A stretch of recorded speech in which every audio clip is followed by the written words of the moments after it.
Good morning students. आज हम हिंदी विषय में पाठ विराम चिन्ह के बारे में जानेंगे, जिसे इंग्लिश में पंक्चुएशन भी कहा जाता है।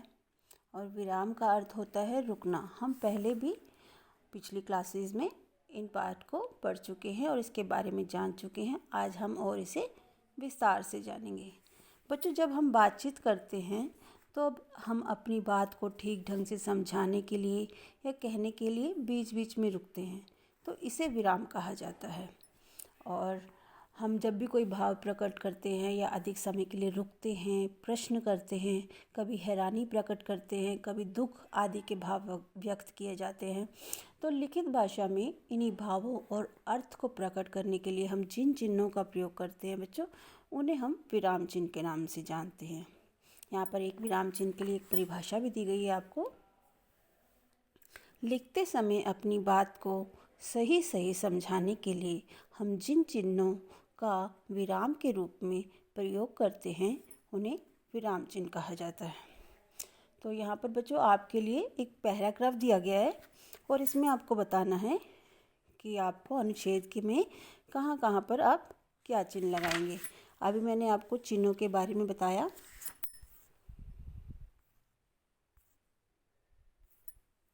यहाँ पर विराम चिन्ह के कई प्रकार दिए गए हैं। विराम चिन्ह कई तरह के होते हैं। हम यहाँ पर केवल 4 विराम चिन्हों के बारे में पढ़ रहे हैं। जैसे पहला दिया गया है पूर्ण विराम। तो पूर्ण विराम किस लिए प्रयोग किया जाता है? वाक्य पूरा होने पर पूर्ण विराम लगाया जाता है।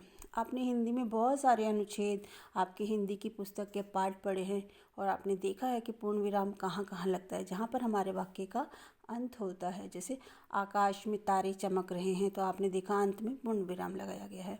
नीलम सोने जा रही है। इस तरह से वाक्य के अंत में पूर्ण विराम के चिन्ह का प्रयोग किया जाता है। दूसरा है अल्प विराम, जिसको आप कोमा भी कहते हैं। अल्प विराम बोलते या पढ़ते समय जब हम थोड़ी देर के लिए रुक जाते हैं, तो वहाँ पर अल्प विराम का प्रयोग किया जाता है। जैसे रमन बाजार से दूध, ब्रेड, फल और सब्जी लाया। तो यहाँ पर देखा आपने 4 वस्तुओं का प्रयोग किया गया है, दूध, ब्रेड, फल, और जब चौथे वर्ड का प्रयोग किया गया तो उसके बीच में फल और सब्जी लाया। बाकी 3 में हमने अल्प विराम का इस्तेमाल किया है।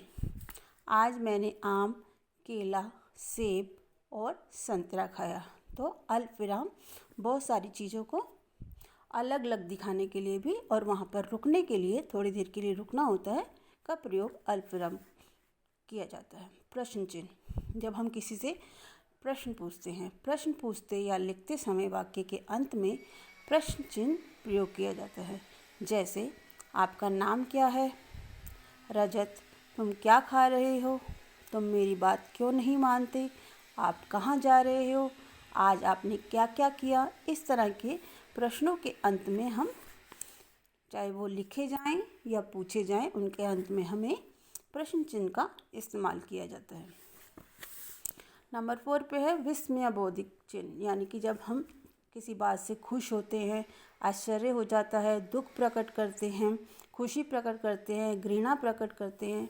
हर्ष, खुशी, दुख, आश्चर्य और घृणा आदि के भावों को प्रकट करने वाले वाक्यों में विस्मयादिबोधक चिन्ह का प्रयोग किया जाता है। जैसे अरे यह तुमने क्या किया? इसमें विस्मयादिबोधक चिन्ह का भी प्रयोग किया गया है और प्रश्न है तो अंत में प्रश्नवाचक चिन्ह भी लगाया गया है। वाह कितना सुंदर मंदिर है। तो वाह के बाद विस्मयादिबोधक चिन्ह और वाक्य पूरा हुआ है तो पूर्ण विराम। तो आपने जाना, हमने यहाँ पर 4 चिन्हों के बारे में पढ़ा है। पूर्ण विराम, अल्प विराम, प्रश्न चिन्ह और विस्मयादिबोधक चिन्ह। इसके अलावा भी बच्चों बहुत सारे चिन्ह हमारी हिंदी भाषा में प्रयोग किए जाते हैं। उदाहरण चिन्ह, योजक चिन्ह, कोष्ठक, लाघव चिन्ह, इसके बारे में भी हम आगे जानेंगे। अभी आपको इतना ही करना है और जो अनुच्छेद दिया गया है उसमें भी आप देखिए, और हिंदी का जब आप पाठ पढ़ते हैं तो उसमें भी देखिए कि कैसे कैसे हम विराम चिन्हों का उपयोग करते हैं। तो यहाँ पर हमने जाना, लिखते समय रुकने के लिए विराम चिन्हों का प्रयोग किया जाता है। विराम चिन्ह पूर्ण विराम, अल्प विराम, प्रश्नवाची और विस्मयादिबोधक चिन्ह, ये सब विराम चिन्ह के प्रकार हैं। तो इस पाठ को आप दोबारा से रीड करेंगे और हम इसकी एक्सरसाइज अभी करेंगे अगली क्लास में। Thank you.